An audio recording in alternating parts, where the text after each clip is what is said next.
नमस्कार 10th class. So guys, हमने last video तक 3.2 का फर्स्ट पार्ट कर लिया था, जिसके अंदर हमने सीखा था कि हम लाइंस का नेचर कैसे फाइंड करते हैं। आज के इस वीडियो में हम सीखेंगे कि how to find the solution of the linear equation through the graphical method. इस पूरी यूनिट में हम 4 मेथड पढ़ेंगे एक लीनियर इक्वेशन के पेयर को सॉल्व करने के। फर्स्ट वन होगा हमारा ग्राफिकल मेथड, सेकेंड वन होगा आपका substitution method, third one is elimination and fourth one is cross multiplication. तो आज के वीडियो में हम हमारा ग्राफिकल मेथड कंप्लीट करेंगे और वीडियो को लास्ट तक देखिएगा, क्योंकि लास्ट वाला जो क्वेश्चन है वो क्वेश्चन आपके बोर्ड एग्जाम के लिए बहुत ज्यादा इंपॉर्टेंट है, इसलिए ठीक है। बाकी अदरवाइज आपकी मर्जी है, आप चाहो तो स्किप करके देखिए, फॉरवर्ड करके देखिए, लेकिन एजुकेशनल जो वीडियोस होते हैं उनमें ऐसा नहीं करना चाहिए, बिकॉज कुछ टॉपिक ऐसे होते हैं जो कि बोले जाते हैं, लिखे नहीं जाते, तो वो आपके जो टॉपिक है वो मिस हो जाते हैं, ठीक है। और जो इस चैनल पर अभी नए हैं, चैनल को सब्सक्राइब करें, वीडियो लाइक करें और शेयर भी कीजिए, और इसी के साथ साथ बेल आइकन भी दबाना मत भूलिए, ताकि आने वाले वीडियो के नोटिफिकेशन आपको मिल पाए। तो चलिए वीडियो में चलते हैं।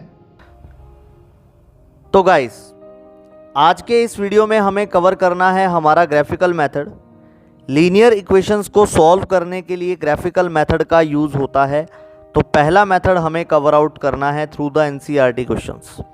ग्राफ बनाना हमने सीख लिए, लेकिन सॉल्यूशन कैसे फाइंड किया जाता है आज उसके बारे में सीखेंगे। देखिए बेटा, जैसे आपका क्वेश्चन है, from the pair of linear equations in the following problems and find their solutions graphically. देखो यहाँ पर ये वर्ड आया है ना, ग्राफिकली, मतलब वो किसकी बात कर रहा है? वो बात कर रहा है ग्राफिकल मेथड की, ठीक है ना। तो आपको कभी भी ग्राफिकली लिखा हो या ग्राफिकल मेथड लिखा हो तो आपको ये वाला मेथड यूज़ करना है, अदरवाइज आपको ये वाला मेथड यूज़ नहीं करना। जैसे क्वेश्चन नंबर 1 देखिएगा, 10 students of class 10th took part in a mathematics quiz. If the number of girls is 4 more than the number of boys, find the number of boys and number of girls who took part in the quiz. देखिए बेटा, मैंने क्या किया इस question के लिए, जो इसका फर्स्ट पार्ट है, सबसे पहले मैंने लेट किया, let number of boys in the class, number of boys in class से नंबर ऑफ बॉयज को मैंने लेट कर लिया x, and similarly the number of girls in class be bye.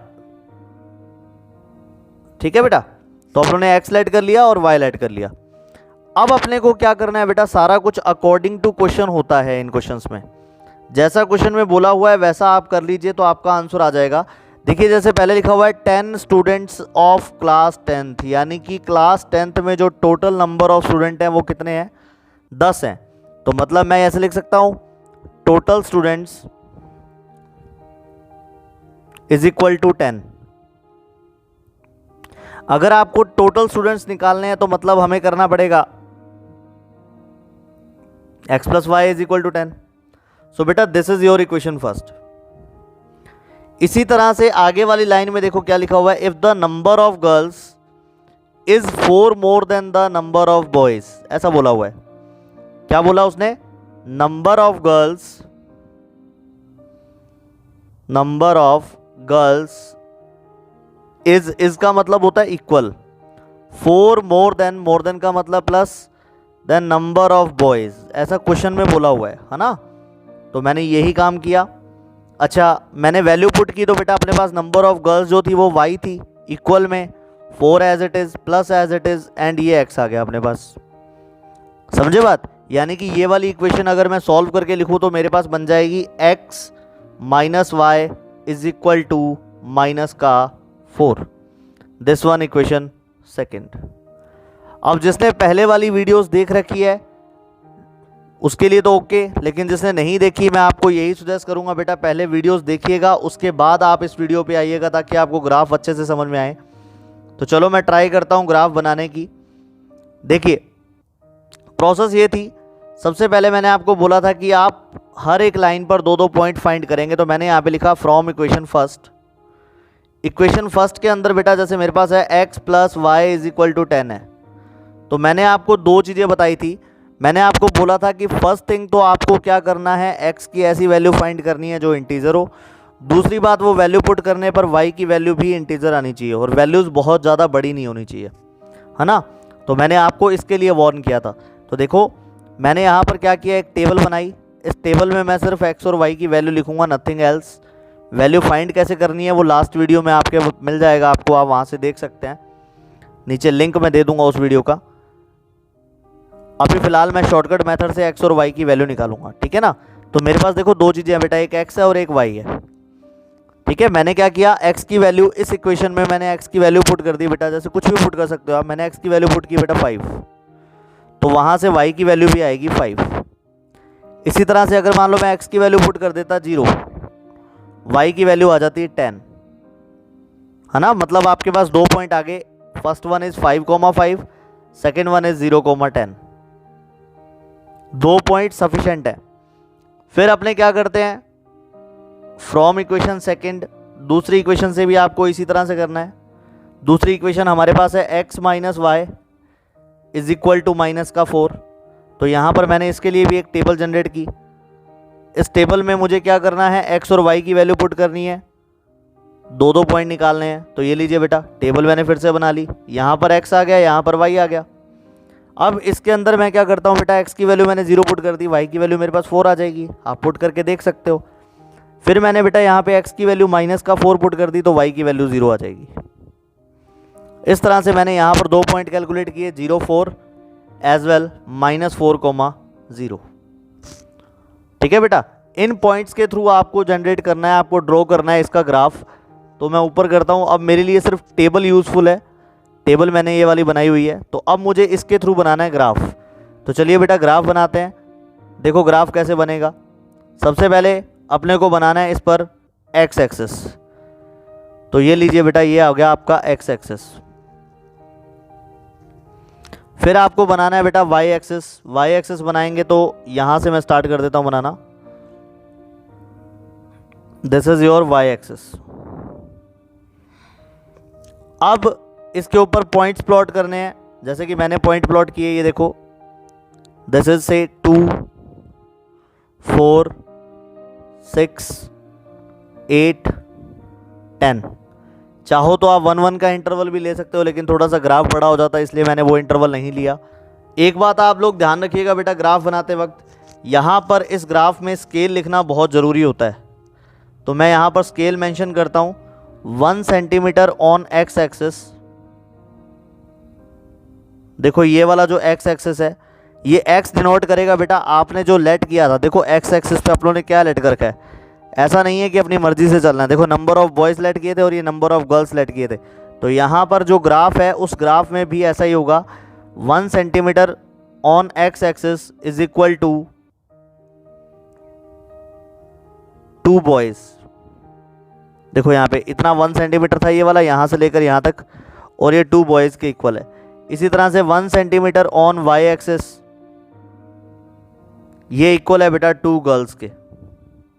तो आपको ये जो स्केल है वो मेंशन करना बहुत ज़्यादा ज़रूरी है ना। ग्रीन कलर की लाइन मैं फर्स्ट लाइन के लिए यूज़ कर रहा हूँ बेटा। देखो आपके पास पॉइंट थे 5,5 एज वेल आपके पास पॉइंट था 0,10। तो मैं यहाँ पर 5,5 देखो कहाँ से आएगा, 1 मिनट, हाँ जी 5,5 देखो कहाँ आएगा बेटा, 5 यहाँ आएगा इस जगह पर, और इधर से 5 आएगा इस जगह पर, आ जाएगा बेटा 5,5। This point is 5,5। इसी तरह से 0, 10 की बात करूं, मतलब x की वैल्यू 0 और y की वैल्यू 10, तो पॉइंट आएगा बच्चे यहाँ पर, दिस इज 0,10। ठीक है, नाउ ज्वाइन देम, इनको ज्वाइन कर दीजिए आप। इनको मैं ज्वाइन करता हूं तो ये ग्राफ बन जाएगा कुछ इस तरह से। ये लो बेटा, ये आपके पास फर्स्ट लाइन जो आपकी थी उसका ग्राफ बन चुका है, that is x plus y is equal to 10। ठीक है ना। इसी तरह से मैं बेटा दूसरी लाइन बनाता हूं। According to the second line आपके पास पॉइंट कौन से है, देखो 0,4 और -40। 0,4 का मतलब पॉइंट ये वाला आएगा बेटा, ये देखो ये वाला, दिस पॉइंट इज 0,4।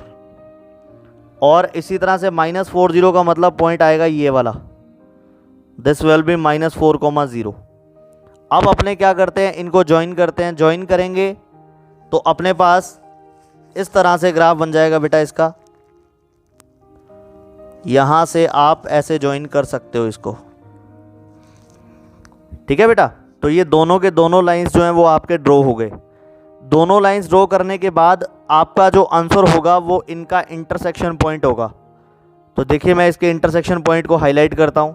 यहाँ पर इसका इंटरसेक्शन पॉइंट है, तो इस इंटरसेक्शन पॉइंट के जो कोऑर्डिनेट है वो आपका आंसर होगा बेटा।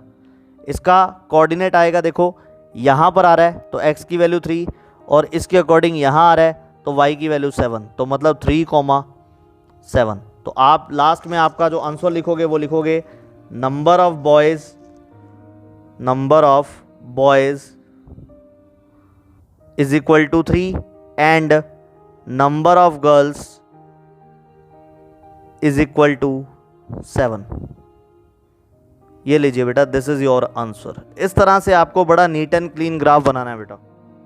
ऐसा नहीं होना चाहिए कि आपने ग्राफ में कचरा कर दिया या कुछ और, तो डेफिनेटली नहीं तो आपका क्वेश्चन गलत ही होगा, उसमें कोई कुछ नहीं कर पाएगा, ठीक है। चलिए अगला क्वेश्चन पढ़ते हैं।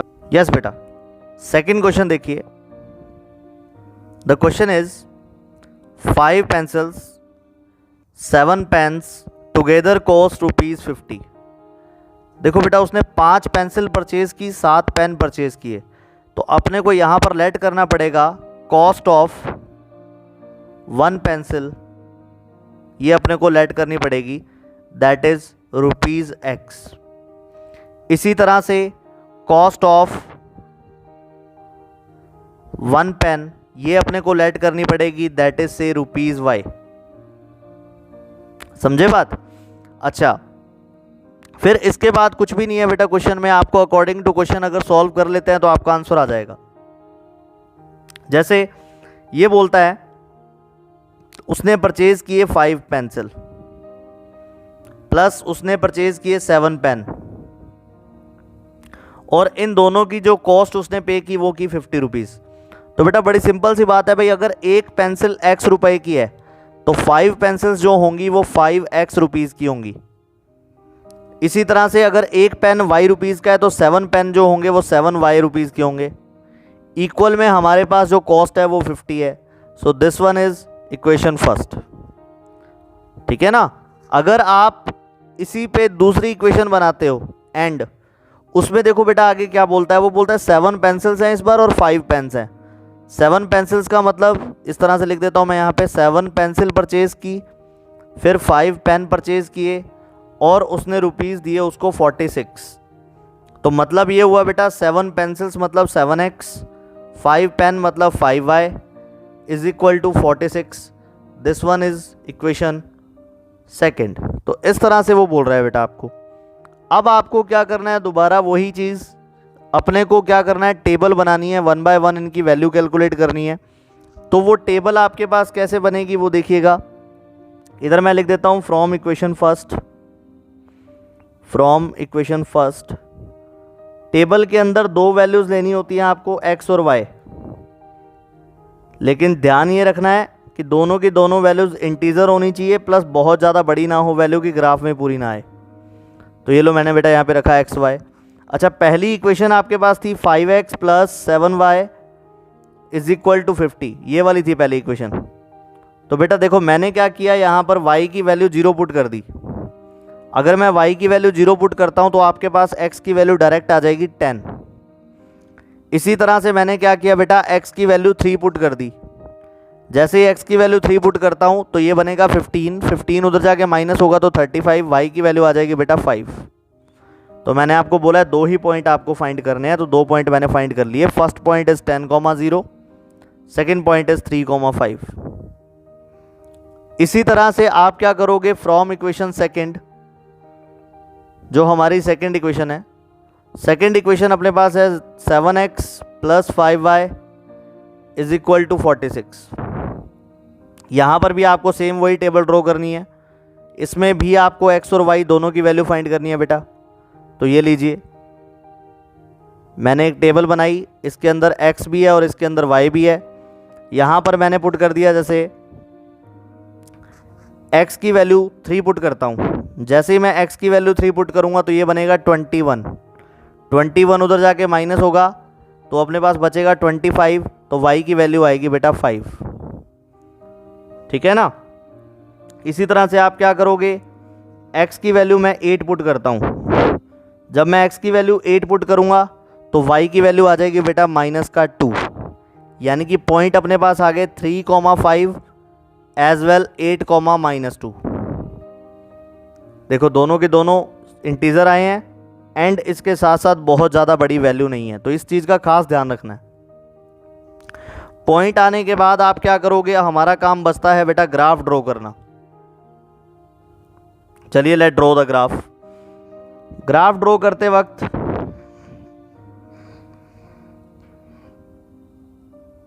ये लीजिए बेटा,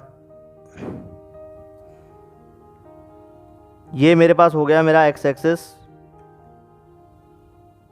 x, this one is y, this one is x dash as well this one is y dash. ठीक है। अब रही बात स्केल की, तो इसका स्केल भी बेटा वही सेट करता हूं मैं 2 का, तो यहाँ 2, 4, 6, 8, 10, 12, इसी तरह से बाकी के। हाँ जी बेटा, अब आपको करने हैं पॉइंट प्लॉट। देखो एक तो है 10,0 और एक है 3,5। तो 10,0 का मतलब तो आ गया आपके पास ये वाला पॉइंट, देखो ये वाला 10,0। फिर इसके बाद 3,5 मतलब x की वैल्यू 3 वो यहाँ से ली जाएगी, y की वैल्यू 5 मतलब वो यहाँ से ली जाएगी, तो पॉइंट आ गया बेटा अप्रॉक्स यहाँ पे, दिस इज 3,5। और दोनों को कर दिया जाएगा ज्वाइन। तो जब मैं दोनों को ज्वाइन करता हूँ, ये लो बेटा, इस तरह से आपके पास इक्वेशन बन जाएगी ये। फिर आप क्या करोगे, आगे अपने को करना है ये वाला, तो इसके अंदर मैं कलर चेंज कर देता हूँ, ब्लू कलर से बना रहा हूँ बेटा ये 3,5 मतलब पॉइंट यही वाला है दोबारा यहाँ पर 3,5, और ये 8-2 मतलब x की वैल्यू 8 और y की वैल्यू -2 मतलब पॉइंट आएगा यहाँ पे इस जगह पर। तो इसमें भी अपने को क्या करना है, दोनों की दोनों इक्वेशंस को ज्वाइन करना है। तो मैं दोनों की दोनों इक्वेशंस को ज्वाइन कर देता हूँ। ये लीजिए बेटा, यहाँ से मुझे ज्वाइन करना था इसके ऊपर से जाता हुआ, है ना। अच्छा, फिर एक चीज़ जो मोस्ट इंपॉर्टेंट थी, स्केल पे अपने देखो क्या लिख रहे हैं। स्केल के according 1 centimetre on x axis 2 rupees है बेटा ये, और 1 सेंटीमीटर ऑन y एक्सिस ये भी क्या चीज़ थी, ये भी 2 रुपीज़ था। क्यों? बिकॉज ये भी कॉस्ट है एज वेल ये भी आपकी कॉस्ट है, इस कारण तो ये रुपीज़ में ही होंगी हमेशा। और रही बात आपके फाइनल आंसर की, तो फाइनल आंसर में देखो बेटा ये वाला इंटरसेक्शन पॉइंट आया है, ये वाला, तो यहाँ से नीचे मैं जाऊँगा, x की वैल्यू आएगी, यहाँ से मैं इधर आऊँगा तो y की वैल्यू आएगी। तो मतलब ये जो कोऑर्डिनेट लिखा हुआ है ना 3,5, दिस इज द आंसर। तो आप बोलोगे x is equal to 3 as well y is equal to 3। ये हमारा आंसर है बेटा। मतलब क्या हुआ, cost of pencil is equal to ₹3। इसी तरह से cost of a pen is equal to ₹5। ठीक है, इस तरह से इन क्वेश्चंस को सॉल्व करना था। चलिए अगले क्वेश्चन पर चलते हैं बेटा। अब देखिए जैसे ये वाला क्वेश्चन है, इस पर अपने ज़्यादा नहीं करेंगे, आप लोगों को ही करना है ऑलमोस्ट। जैसे क्वेश्चन है, which of the following pair of linear equations are consistent और inconsistent, if system is consistent obtain the solution by graphically, है ना। उनका सॉल्यूशन अपने को ग्राफिकली फाइंड करना है। चलिए करके देखते हैं अपने एक इक्वेशन। तो जैसे मैं क्वेश्चन करता हूं बेटा ये वाला थर्ड वाले में कुछ भी नहीं करना। सबसे पहला काम आपका ये है कि आप इक्वेशन लिखिए 2x plus y minus 6 is equal to 0। इसी तरह से मैंने दूसरी इक्वेशन लिखी 4x minus 2y minus 4 is equal to 0। ठीक है बेटा, मुझे क्या करना था, मुझे 1 बाय 1 इनका सॉल्यूशन चेक करना था। तो पहले a1 अपॉन a2 की वैल्यू फाइंड करेंगे, दैट इज 2 अपॉन में 4 मतलब 1 अपॉन 2। फिर इसी तरह से आप b1 अपॉन b2 की वैल्यू कैलकुलेट करोगे, दैट इज 4 अपॉन में -2, सॉरी 1 अपॉन में -2। ठीक है ना, और यहीं से आपको पता लग गया कि a1 upon a2 is not equal to b1 upon b2. That's why we say the lines are intersecting.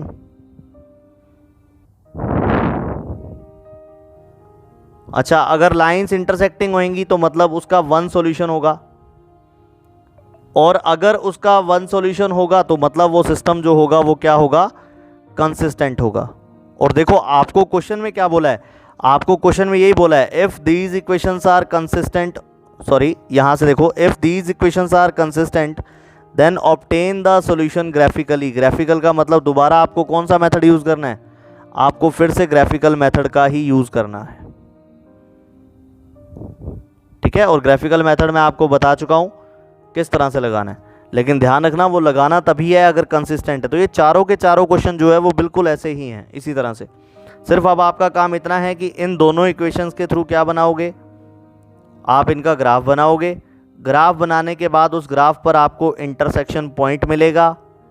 ये जो इंटरसेक्शन पॉइंट है ये ही आपका आंसर होगा। ठीक है, स्पेलिंग पर मत जाना बेटा। चलिए, इंपॉर्टेंट क्वेश्चन है ये, ध्यान दीजिएगा।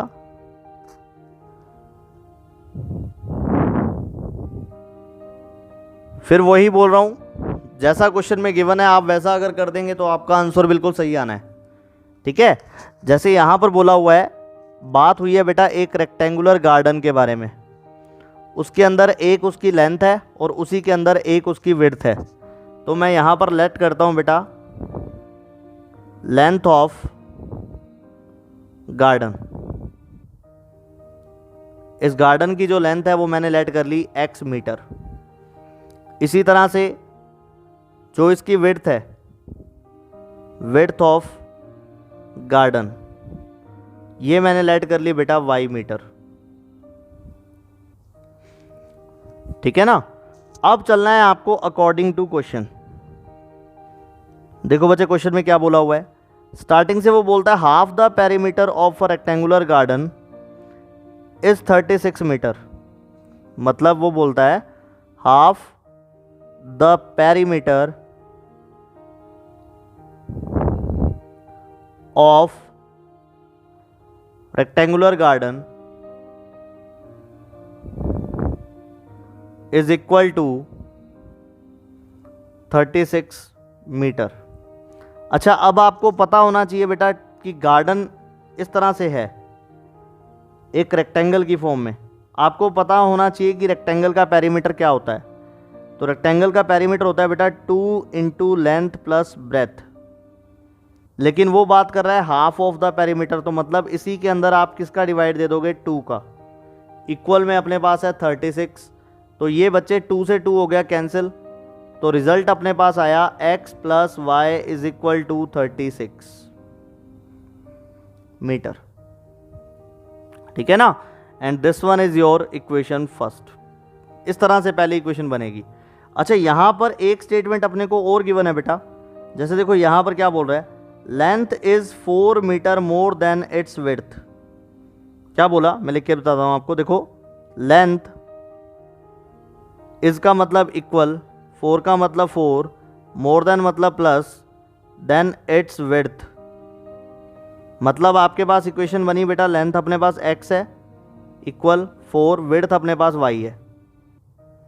इस इक्वेशन को मैं ऐसे भी लिख सकता था x minus y is equal to 4। This one is equation second. अच्छा, दोनों इक्वेशन आने के बाद आपको पता है क्या करना है। दोनों इक्वेशन मिलने के बाद हमें 1 बाय 1 टेबल बनानी है। तो मैं टेबल बनाता हूं सबसे पहले from equation first. Equation first से ही बात करते हैं अपने। इक्वेशन फर्स्ट अपने पास है बेटा x plus y is equal to 36, ये है मेरे पास, ठीक है ना। तो मैं क्या करता हूं, एक टेबल बनाता हूं यहां पे x और y की वैल्यू के लिए। ये लीजिए बेटा, मुझे 2 पॉइंट चाहिए, मैंने 2 पॉइंट के लिए टेबल बना ली, एक x हो गया और एक y हो गया। x की वैल्यू मैं 18 पुट करता हूँ, y की वैल्यू मेरे पास 18 आएगी। इसी तरह से x की वैल्यू मैं 20 पुट कर देता हूँ बेटा, y की वैल्यू 16 आएगी। मतलब पॉइंट मेरे पास कौन कौन से आ गए, एक तो आ गया 18,18 और एक आ गया बच्चे 20,16, ठीक है। इसी तरह से फ्रॉम इक्वेशन सेकंड में अपने पास क्या था, हमारे पास था बेटा x minus y is equal to 4। तो जब आप इसकी टेबल बनाओगे, इसकी टेबल बनाएंगे तो कुछ इस तरह से आ जाएगा। देखो आपके पास ये x है, ये y है, यहाँ पर मैंने x की वैल्यू 0 पुट कर दी, y की वैल्यू आ जाएगी माइनस का 4। फिर मैंने यहाँ पर y की वैल्यू 0 पुट कर दी, x की वैल्यू आपके पास आ जाएगी 4, ठीक है ना बेटा। तो मतलब पॉइंट अपने पास आ गए कौन से, 0, -4 एज वेल 4, 0, ये पॉइंट आपको मिल जाएंगे। अब बनाते हैं अपने इसका ग्राफ बनाने के लिए मुझे ज़्यादा चीज़ों की ज़रूरत नहीं है, मुझे सिर्फ इन 2 पॉइंट्स की ज़रूरत है। तो चलिए पॉइंट्स अपने पास हैं और अपने ग्राफ ड्रॉ करते हैं इसका। ये मेरा हो गया y एक्सेस, ये मेरा हो गया x एक्सेस। अब मुझे यहाँ पर पॉइंट प्लॉट करने हैं, तो इंटरवल जो है वो आप अपने अकॉर्डिंग ले लीजिएगा, जैसे आपको कंफर्टेबल लगे। मैं मेरे अकॉर्डिंग ले रहा हूँ, मैं इंटरवल ले रहा हूँ बेटा 4 का, ताकि ग्राफ छोटा बने मेरे अकॉर्डिंग। 4, 8, 12, 16, 20, 24, 28, 32, 36, ये हो गया x एक्सेस। और इसी तरह बाकी। हाँ जी बेटा, अब अपने को लेना है बेटा इसके ऊपर स्केल। तो वो स्केल आप कैसे डिफाइन करोगे वो भी देखिए। सबसे पहले 1 सेंटीमीटर ऑन x एक्सेस, तो मैंने 4 यूनिट लिया है तो मैं यहाँ पे लिखूंगा 4 मीटर। इसी तरह से 1 सेंटीमीटर ऑन y एक्सेस, ये भी मैंने कितना लिया है, 4 मीटर लिया है, तो मैं यहाँ पर भी 4 मीटर लिखता हूँ। अब आपको क्या करना है, 2 पॉइंट है वो प्लॉट करने हैं। जैसे सबसे पहले है 18,18, तो बच्चे 18 का मतलब 16 और 20 के बिल्कुल बीच में होगा 18, मतलब यहाँ पर, ये देखो यहाँ पर ये 18 है और इधर यहाँ पर इस जगह पर 18 है, मतलब ये दोनों आके मैच करेंगे यहाँ पर इस जगह पर। तो ये पॉइंट आ गया अपने पास 18,18 इस तरह से। अच्छा, फिर आप क्या करोगे, दूसरे वाला जो पॉइंट है वो अपने पास है 20,16, तो x की वैल्यू 20 और y की वैल्यू 16, मतलब पॉइंट आएगा इस जगह पर, यहाँ। दिस पॉइंट इज 20,16, ठीक है ना। तो अब आप क्या करोगे, इसको ज्वाइन कर दोगे बेटा। ये लीजिए मैं ज्वाइन कर देता हूं इसको इस तरह से, ये मैंने ज्वाइन कर दिया।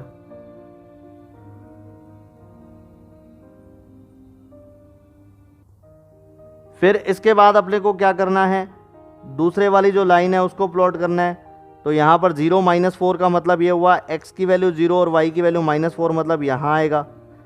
दिस वन इज 0 -4 और 4,0 का मतलब वो यहाँ आएगा। सेम उसी तरह से आप इन दोनों को भी ज्वाइन कर दीजिए।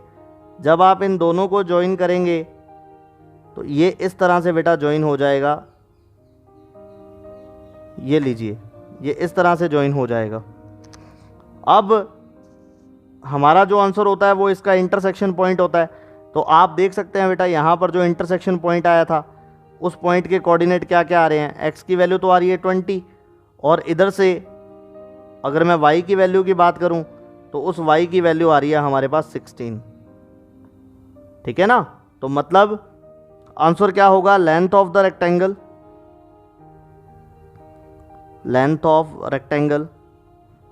As well breadth of the rectangle, दोनों कितनी कितनी आई, लेंथ को मैंने x लेट कर रखा है तो x की वैल्यू 20 मीटर आ गई, और ब्रेथ को मैंने ये y लेट कर रखा है तो इसकी वैल्यू 16 मीटर आ गई।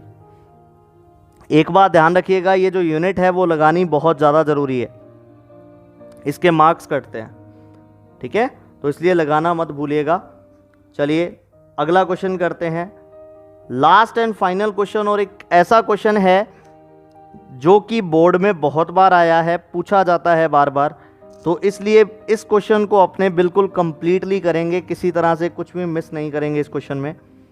ध्यान से समझिएगा क्या है क्वेश्चन, क्या करना है आपको। देखिए सॉल्यूशन पे चलते हैं डायरेक्ट। देखो ये बोल रहा है draw the graph for the equation this and this. पहले तो इतना क्वेश्चन अपने कंप्लीट करते हैं, है ना। तो अपने पास पहली इक्वेशन है x minus y plus 1 is equal to 0। मैंने इसके लिए बना दी टेबल, ये लीजिए बेटा टेबल मैं यहां बना देता हूं। आप लोग पॉइंट्स फाइंड आउट कर सकते हैं, शॉर्ट करने की कोशिश मत कीजिएगा, 10th क्लास गलती होने के चांसेस रहते हैं, बता चुका हूं मैं आपको करना कैसे है। तो सबसे पहले मैंने x की वैल्यू 0 पुट कर दी, y की वैल्यू 1 आ जाएगी बेटा।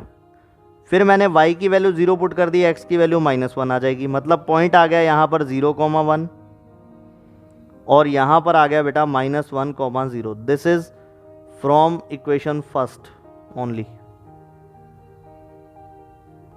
ठीक है। इसी तरह से दूसरे वाली जो इक्वेशन है वो अपने पास है 3x plus 2y minus 12 is equal to 0। इसकी टेबल भी मैं यहीं पर बना देता हूं। तो इसकी जो टेबल आपके पास बनेगी वो बनेगी कुछ इस तरह से, x ये y, सबसे पहले मैं x की वैल्यू 0 पुट करता हूं, y की वैल्यू 6 आएगी बेटा। फिर मैं y की वैल्यू 0 पुट करता हूं, x की वैल्यू 4 आएगी। मतलब हमारे पास पॉइंट हो गए 0,6 एज वेल 4,0। तो बच्चे जिसका ग्राफ बनाना होता है सबसे पहला काम है आप क्या करोगे, उसके कोऑर्डिनेट्स जो हैं वो फाइंड करोगे। कोऑर्डिनेट फाइंड करने के बाद हम बनाते हैं इसका ग्राफ। सबसे पहले हमारे पास बनता है y एक्सिस, फिर बनता है x एक्सिस। तो चलिए ये देखो, ये हो गया बेटा आपका y एक्सिस यहाँ तक। अच्छा फिर अपना होता है x एक्सिस। तो x एक्सिस कहाँ से बनाएंगे, ये बन जाएगा बच्चे x axis. So here is your x axis, ठीक है। फिर अपने को प्लॉट करने हैं इसके ऊपर पॉइंट प्लॉट करेंगे तो अपने पास आएगा बेटा ये वाला x एक्सिस हो गया, ये y हो गया, ये x डैश हो गया, ये y डैश हो गया। यहाँ पर पॉइंट 1 2 3 4 5 6, 1 2 3 4 5 और एज वेल यहाँ पर आ जाएगा बेटा 6। इसको थोड़ा लंबा करना चाहो तो आप कर सकते हो इस तरह से, है ना। फिर इधर -1 -2 -3 -4 -5 एज वेल -6, और इधर भी -1 -2 -3 -4 -5 एज वेल -6, ठीक है बेटा। अब क्या करोगे आप, 1 बाय 1 इन पॉइंट्स को प्लॉट करोगे। चलिए ये वाले पॉइंट देखो बेटा 0 1 और -1 0। देखो 0 1 कहाँ है, ये रहा, दिस इज 0 1। -1 0 की बात करूं तो ये रहा -1 0, इस तरह से, ठीक है। इन दोनों को अपने कर देते हैं ज्वाइन करेंगे तो अपने पास एक लाइन मिल जाएगी अपने को। तो ज्वाइन करता हूं बेटा मैं, ये लो मैंने कर दिया इन दोनों को ज्वाइन। मतलब कि अपने पास इक्वेशन आ गई इस लाइन की कि x minus y plus 1 is equal to 0, ठीक है। इसी तरह से जो दूसरी लाइन है, दूसरी लाइन के लिए भी अपने बनाते हैं बेटा। दूसरी लाइन के लिए मैं कलर ले लेता हूं ब्लू। तो अपने बनाएंगे तो 0 6 और एक है 4 0। 0 6 का मतलब हुआ ये वाला पॉइंट, सी ये वाला पॉइंट, दिस विल बी 0 6। और 4 0 का मतलब हुआ ये वाला पॉइंट 4 0, समझे बात। फिर क्या करोगे आगे, अपने लाइन इसको ज्वाइन करते हैं बेटा। ज्वाइन करोगे तो बच्चे अपने पास आ जाएगा, यहाँ से मुझे ज्वाइन करना था और ज्वाइन करता हुआ ऐसे निकालनी थी ये लाइन। मतलब कि ये कौन सी लाइन की इक्वेशन आ गई, ये अपने पास आ गई 3x + 2y - 12 = 0। ठीक है। रही बात एक चीज़ और मैं बताऊं आपको, रही बात स्केल की, तो आप ऐसा लिख सकते हो on x axis = 1 unit only, है ना। और इसमें लिख सकते हो 1 centimetre on y axis, that is also 1 unit. Unit लिखना है यहाँ पे, कुछ भी नहीं दिया हुआ क्योंकि इस कारण। फिर आगे बढ़ते हैं क्वेश्चन को। देखो बेटा, determine the coordinates of the vertices of the triangle formed by these lines and x axis. चलिए, ये बोल रहा है बेटा आपको क्या करना है, एक एरिया है जो कि दोनों लाइन से भी कवर हो रहा है और इसके साथ साथ एक्स एक्सिस के साथ भी कवर हो रहा है। तो ऐसा एरिया कौन सा है वो देखना है। तो देखिए, आप पिंक कलर से जो मैं शेड करूंगा उस एरिया की बात हो रही है बेटा। देखो, ये वाला जो एरिया है जो मैं शेड कर रहा हूं, ये ऐसा एरिया है जो दोनों लाइन से भी हो रहा है बेटा और इसके साथ साथ एक्स एक्सिस से भी हो रहा है। चेकआउट। तो ये जो ट्राइंगुलर रीजन है ना, क्या फाइंड कर रहे हैं, देखो यहां पर साफ साफ लिखा हुआ है फाइंड द कोऑर्डिनेट्स। अपने को कोऑर्डिनेट्स कैलकुलेट करने हैं इस ट्राइंगुलर रीजन के। तो बच्चे कोऑर्डिनेट्स आए हुए हैं। देखो, ये वाला जो कोऑर्डिनेट है आपका, यहां लिख देता हूं, दिस कोऑर्डिनेट इज -1, 0। ये वाला जो कोऑर्डिनेट है, ये वाला कोऑर्डिनेट 4, 0 है बेटा आपके पास। So this is a, this is b. अच्छा, ये तीसरा जो कोऑर्डिनेट है सी, इसके कोऑर्डिनेट कैसे फाइंड करेंगे, ये देखो बेटा, इसके कोऑर्डिनेट भी आप इजीली फाइंड कर सकते हो। यहां से नीचे परपेंडिकुलर लगा दो और इधर से यहां देख लो इस साइड। तो मतलब ये वाला जो कोऑर्डिनेट है वो आएगा 2, 3। तो ये अपना प्रॉपर क्वेश्चन है। इसी तरह से आपको उसका ग्राफ जो है वो जनरेट करना है। तो मतलब अपने पास क्या आया, हमारे पास आया बेटा जो हमारा फाइनल आंसर था, that is hence coordinates of the triangle, coordinates of triangle are, 3 coordinates हैं बेटा। First one is A, that is -1, 0। Second one is B, that is 4, 0। Third one is C, that is 2, 3। इस तरह से, ठीक है। तो ये आपका फाइनल आंसर होगा। तो इसी के साथ बेटा हमने जो हमारी एक्सरसाइज 3.2 थी उसको कंप्लीट कर लिया। उम्मीद है आपको वीडियो अच्छा लगा होगा। तो अगर अच्छा लगे चैनल को सब्सक्राइब करें, वीडियो को लाइक करें और शेयर करना मत भूलिएगा, ताकि आपके सभी फ्रेंड्स को और ज़रूरतमंद बच्चों तक ये वीडियोस जो हैं वो पहुंच पाए। Thank you very much. Have a nice day.